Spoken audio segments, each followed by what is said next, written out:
So it just keeps getting better and better. So going, Troy? All right, everybody, I'm definitely a little bit of a Mopar girl. I'm kidding, I'm an absolute Mopar girl. So when I see a 69 Dodge Charger looking this sexy, this fabulous, I have to stop, I have to check it out. A build like this, it's definitely right up there, which is why BBT Fabrications is behind it. I'm here with Troy. How's it going? It's going great. Happy to be out here in Nashville at the Triple Crown. Triple Crown is on, and it is full on. There is so many beautiful cars here. What do you think? Were you here last year as well? Yeah, we were here last year for the first time. It was great. So of course we come back again, and this year it's even bigger and better. So fantastic. Troy, you've got a beautiful Charger behind you. Tell us a little bit more about yourself. Not too much, because we're going to save that for the shop tour, everybody. But tell us about yourself and where your shop is located. So we're in Mahomet, Illinois. BBT Fabrications is the name of the shop. And we're pretty much known for doing high-end muscle cars. We'll do a little bit of everything, but that's kind of our bread and butter. So we brought out an old car this weekend. This is a car we finished 7 years ago, and so we just want to have something fun to bring and show and drive back and forth to the hotel and enjoy. So I'm laughing. This man calls this an old car. Yeah, it's an old build for us. It's an old build. Okay, let's say that. It's an old build. I mean, I look at it, looks like it's been built yesterday. Yeah. It's beautiful. So you built this 7 years ago. Talk to us from the beginning, Troy. What did you start off with? So a shell. We started out with 2 cars. Neither one of them really worth much, but we started out with a shell that had good inner core, and then another car that had good body panels on it, and then we kind of just started from there and set it on a roadster shop chassis. And there was some things about the 69 Charger that I knew that I wanted to change, that I personally didn't like about the car, and the owner was on board for it. He had a 69 Charger that he bought brand new in 1969 and went on his honeymoon with his wife in that car. So there was like a few things for memory's sake that he had to have, and one was the car had to be white, 2 was the car had to have green interior, and 3 was the car had to have a Hemi. And beyond that, it was kind of free game for whatever we wanted to do. So he wanted to rebuild the same car that he had a long time ago. Yeah, so the license plate on it says Honeymooners, which is fitting considering him and his wife went on their honeymoon on it. But nice. Yeah, but other than that, it was kind of free game for us to do whatever we wanted to do. So we started with getting the car to sit right. I mean, I think that was one of the important things about these big Chargers, is they always seem to sit high. And so we put it on a roadster shop chassis, got it down to the ground. I always thought the front end had a huge overhang on it, so when I had to build the chassis, I had to move the front wheel forward 3 inches, and then we adjusted the sheet metal and shifted the sheet metal forward, the wheel opening and the front fender, the 3 inches to match. So if you look at this car next to another Charger, the wheelbase is 3 inches longer. And then we changed the whole front nose, and it had like a big underbite on the front nose. So we lowered the fender down, changed the angle of the front valance, and then added a little chin spoiler in the front. I want to come back to the chin spoiler because I love that. The whole front end here, it's the best part of the car in my opinion. Oh, yeah, absolutely. But let's go back to the wheelbase and tell me a little bit more about the reasoning behind it. So, I mean, for someone who's not a builder. Well, especially if you're not a Mopar guy, you probably wouldn't even notice it. But like on these Mopars, the front wheel always set way back, and like when you looked at the car, it looked like the wheel was way back under the car instead of like out in front. And so that was always kind of one of those looks that I never liked about the car. So shifting the wheel forward just kind of set the proportions right. And so we lengthened had roadster shop build the chassis 3 inches longer, and then we just shifted the wheel opening on the fender forward 3 inches. Wow. And I guess with the chin spoiler and the front end, that kind of balances it out by making sure it's not too much of a flat nose. Right, and then the front had like this real big like underbite ramp down deal on it, like a U-boat would have had. So we extended all that down and kind of brought it down to where we thought the proportions looked right. Wow. And then we built, the front and rear bumpers, same deal. We built those from scratch, made them fit super tight and refined the lines, but still, like looking at the front of the car, still iconically looks like a Charger. It does. Yeah. So that was the key with this whole car, was like modify and tweak things subtly to where it's timeless, still looks like the Charger, and you can bring it back 7 years later and people think you just finished it. Like me. Yeah, there you go. Troy, tell us about some of the stuff that happens inside the shop. So there's obviously a lot of parts in here that you've made in-house. Yeah, this car has a ton of one-off fabricated parts, some one-off machine stuff, a lot of heavy metal fabrication. So like the hoods built from scratch, bumpers. We talked about the fender moving forward. So we do a lot of metal fabrication to tweak on these cars to get them to look as though they should. But thousands of hours have went into them to get them to that point.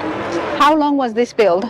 This was about a 3-year build. 3-year build is not bad. Yeah, not bad. And you combined 2 shells together. Yeah, you used the 2 shells. We kind of started with 2. The owner already had a car, and then we bought another car kind of just as some of the structural parts for it, and then kind of gutted it clear down to a skeleton and worked it back up.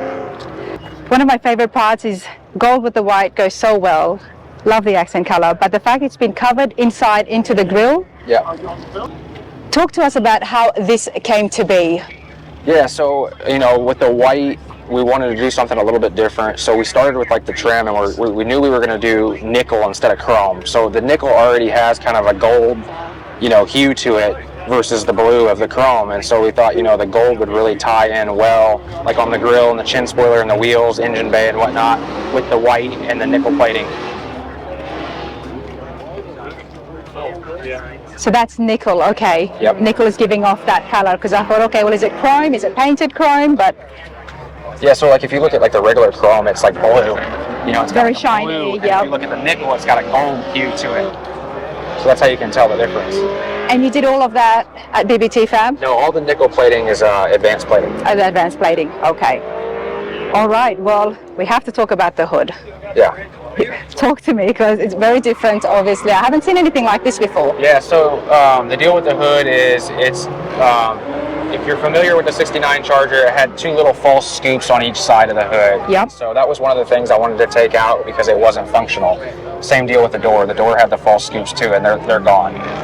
So we ended up building the hood from scratch. It's all aluminum hood. Got rid of those inverted scoops, and then just built like a period correct scoop for the top, because the car has a Hillborn injection system, so it's got the 8-stack injection. So the scoop literally opens up underneath the hood, and air is pulled in right there. And it's a full functioning. Correct. Love that. Well, let's open this up and have a look at that stack injection, everybody. So it just keeps getting better and better. All right, before we get to the powerhouse, talk to me about these panels. I'm loving it. Yeah, so everything under here is, of course, built from scratch, just to kind of complement the engine bay. So the deal was clean and simple, but surround the engine bay with nice panels that really makes the engine the focal point. And what is the gold here that you've used? So the paint on this is just a gold paint, like I said, just to match the grille, the chin spoiler, the wheels, and just kind of accent the nickel plating and the white. It just really pops well with the white. And then we've got more nickel on. Yeah, so all the bright work, all the shiny work was done by advanced plating, and it's all bright nickel finish. All right, now talk to me. What is powering the 69 today? So that, again, this is one of those deals we wanted to make it look timeless. So it's actually disguised to kind of look like a vintage Hemi, but it's actually a modern Gen 3 Hemi. So it started life as a 5.7 liter, and then it's been bored and stroked to a 426 for the iconic 69 Charger 426 Hemi. So the engine was built for us by Indy Cylinder Heads, and it's a 5.7 liter that's bored and stroked to a 426, to have the iconic 69 426 Hemi. And then it's topped with a electronic fuel injection with a Hillborn injection 8-stack on it. And here is where that functioning hood scoop comes into play. It's been done so well. Why would they have in 69 have that without it being functioning? Well, I don't know. The 8-stack wasn't factory on the 69 Charger, but the scoops that were on the hood, it was just a detail thing that wasn't a functioning scoop. So that's why we got rid of it. Same deal with the doors on the side. They had the factory little scoops that did nothing, and so we eliminated that and straightened the body lines up down the side of the car. They were. Yeah, so there was originally this body line would have came down right here, Yep. and went into a scoop, and then back into this body line, and then there was another body line that came off the corner and came up into a little scoop. And so those little scoops were there, but they did nothing.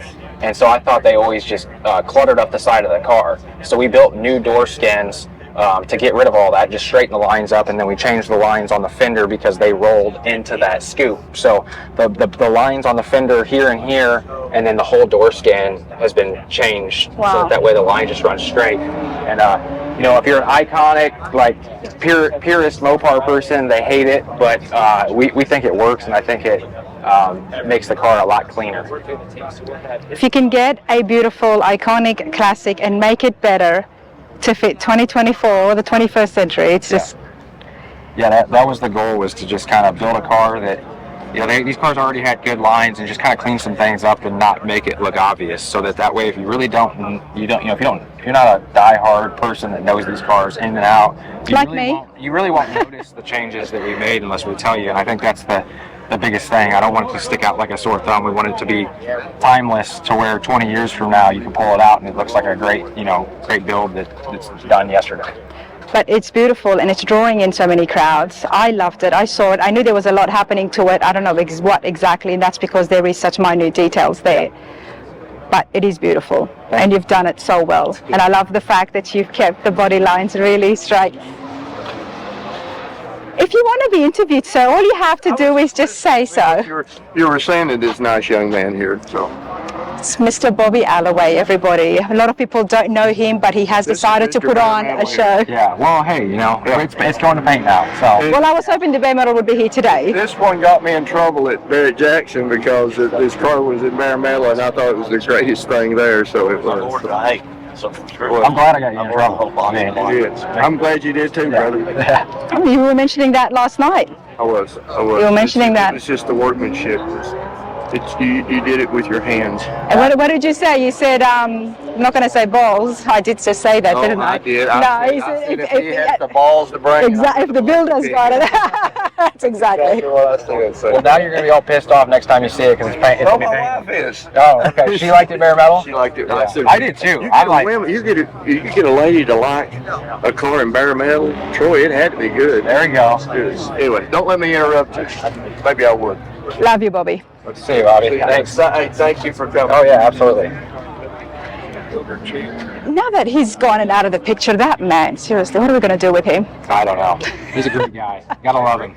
He's awesome. Triple Crown of Rodding is awesome. If you're not here this year, you've missed out. Put it on the books for next year, because I certainly will be here. Getting back to the Charger, what I'm trying to say is I'm absolutely loving this. It doesn't look like a 69 Charger, yet you know it is. And you know there's been a lot of changes that's happened to it, but you cannot pick it. Right. And that was the whole move behind it, was to, everybody knows it's a 69 Charger, but there's just something not quite there, and you can't figure it out, and it just looks right, and that was our goal. It's very clean, and I love everything's been cleaned up on the sides. Talk to me about the wheels, because they're definitely custom. Yes. So this wheel was a one-off wheel that we did. Jesse Greening Auto machined them for us, and it's actually based off of the AC Cobra Sunburst wheel. So like the 15-inch wheel from the early 60s Cobras, they had a really cool design. I was like, man, if we take that wheel and just enlarge it to a bigger size and put our spin on it, it looked great on this car. And so that's what we did. Wow. Just by stretching it, okay, yeah. I'm with you. It's given it a whole different look now. It is, yeah. Love the yellow striped tires as well. Now it's not just the clean white finish that is making this so striking. The green interiors speak all on their own, Troy. Yeah, so that was the key. Like that was one of the main things that Vic, the owner of the car, wanted. He said it has to have green interior, and I fought him all the way until the very end. You didn't want to do green interiors. I did not want to do. Come get closer to it. Against the green. Like I was like, white, gold. We got to do some sort of tan. It'll look better. It'll flow. Everything. Screams money. You know that. Yes, he was like, absolutely not. Green. It has to have green interior. So finally, we're picking out leather samples and this is kind of what we came up with, and I hated it all the way until we started covering panels, and I was like, I had to put my foot in my mouth because I was like, you were 100% right. This is like the you know, this is the element of the car that shocks you by surprise, and you walk up on it and it's got green interior in it, and it just works. And I never thought it would have, and so I got to credit him for that. And to this day, people still remember it as the white Charger with the green interior. So I think it worked out well. It certainly did, especially with the green, the gold accents. Like I said, it screams money, class, but very tastefully done. Yeah. Let's open up that door and see those panels that made you change your mind. Look at this. How could you not love this? Wow. This is beautiful. Now, who does interiors? So this was all done, like we built all the dash and the center console. Basically everything in here has been built, but to mimic the factory. So it's all made from scratch, nothing's factory, but it's all made to appear factory. So all the panels and everything were built at the shop in-house, and then Phil Cato from Cato's Custom Upholstery does like all of our stitch work and our wrapping work. So he's responsible for the stitch work on the seats and all the coverings and everything that goes with that. Can I get in at all? Get in it, yes, absolutely. If you don't mind. Yeah. I want to have a closer look at the dash, and I love the fact that it still looks vintage to a degree. Yeah. To a degree. Yeah. Now, I mean, everything should look, you know, very, very original, but it's all just tightened up and refined. oh, absolutely. I love it. It's so clean. It's neat. It's simple, yet it's still loud. Does that make sense? Yeah, absolutely. It's simple, but with the green contrasting against the white, it's still loud and gets your attention. Yeah. And you have to do that. I think cars still need to always do that. But I'm loving this. Now, this was 7 years ago. What stuff did you use? I mean, are we talking 3D scanning for some of these panels? No, everything in here was either built from like the center console, the sill plates, all the base panels, everything was built from aluminum, fabricated from aluminum, and then wrapped. Like even the steering wheel piece on the center of the steering wheel, this is all shaped from sheet metal, and then we just wrapped it with leather. So nothing's, you know, this is vintage technology here. We weren't doing any of the 3D scanning or the machining everything from foam or anything like that yet. So Wow. This is all hand fabricated still. And that's why you are so well known, and I've heard so much about yourself when it comes to metalwork. Bare metal work, you know, we've seen some of your stuff as well out there, but that's what you're really known for, isn't it? Yeah. Not using too much of the whole CNC and... We kind of today we're trying to blend them together a little bit. We do a lot of CNC, but we want to make it to where it doesn't look like it's just a machine piece. We want it to look like it's, you know, either right for the car or still looks fabricated, but it fits. But yeah, we do a ton of metal work and sheet metal work. The fact that this was all done, I mean, it's so tight. It's just, it's brilliant, which is why I'm excited and I want to come out and check out the shop and see, and hopefully see you at work. This is, I can't believe none of the modern day technology was used for this, everybody. Look at these panels. I could sit there, I really could, because I love white. You all know I love white. My daily is white. I'm building a white truck, so this is just amazing. This was 7 years ago, and you've done so much in between then and now. Absolutely. Tell us about some of your other builds. Yeah, so we, a couple of years ago, we had a 69 Firebird that we debuted at SEMA. And then brought it out. Good Guys Columbus won Street Machine of the Year. Brought it to Shades of the Past. Won the Triple Crown at Shades of the Past for Street Machine of the Year. We've took that car 200 miles an hour in the standing mile, and then went on to the Barrett-Jackson Cup in Scottsdale, Arizona, and won the Barrett-Jackson Cup with that car. So that's probably our big highlight since then to now. But we've also done a lot of other cars. We've got a 59 Impala that you talked about a little bit. That's not finished yet, but in bare metal. We took that to the Barrett-Jackson Cup last year and made the top 5 with the Barrett. And that's what Bobby was referring to, everybody. That's the car that Bobby gets in trouble for, because I think he made a lot of people mad by picking it. But you know, it just we wanted to showcase what our main focus is and what we really strive at, and that's the metal work. So that's why we took that car, and we've just done several things. We won Muscle Machine of the Year last year with the 67 Chevelle at Good Guys. We had a Truck of the Year finalist. We had a couple of years ago we had a 34 Ford that was a Street Rod of the Year finalist. So quite a bit of things have happened since this car, but we got a lot more down the line. Absolutely. Troy has been on the channel previously, and I feel like it was such a long time ago. we were doing the top 12 builders at Good Guys. Yeah, absolutely. So there is that video there, and I'll try to put a link for you guys to see it, but there is going to be more from this guy. When can I expect to see that Impala finished? That'll be next year sometime. Next year sometime. You bringing anything to SEMA? Yes, we've got a brand new car that we're going to debut at SEMA. You're going to love it. That's what I'm talking about. Talk to me. It's another Mopar. Okay. It's a 71 Plymouth Duster, powered by a Hellcat engine, white again, and white with like a navy blue interior. So we call it the little brother. Have you seen my rendering? Is that what it is? White, navy blue. Okay, Yeah. go on. Yeah. So it's it's very similar to this Charger. So it's kind of like Jordan, the owner of the car. He loved the Charger. He's a big Mopar guy, and he's like, I really want to build something similar to that. And again, he loves white too. So he's like, we'll paint it white. And then we started talking about interior and whatnot, and he was like, black, gray, whatever, and we were like, I was like, what about blue? And he's like, what do you mean blue? And he started looking at blues, and we landed on this blue color, and it's just like this car. It really works. So we're excited to debut that at SEMA this year. It's going to be in the Racing Junk booth. Okay. We're going to debut it on Tuesday at the SEMA show, and so we're pretty excited about that one. That'll be our fresh build of this year. I look forward to checking that out. I definitely will come around and see Big Al at Racing Junk, everybody. But this is awesome, and I'm so glad I was able to catch you today at the Triple Crown. Yes, thank you. It's been a pleasure. Absolutely. We'll catch you next time inside your shop, mate. Yeah, it's great. Thanks, Troy. Thank you.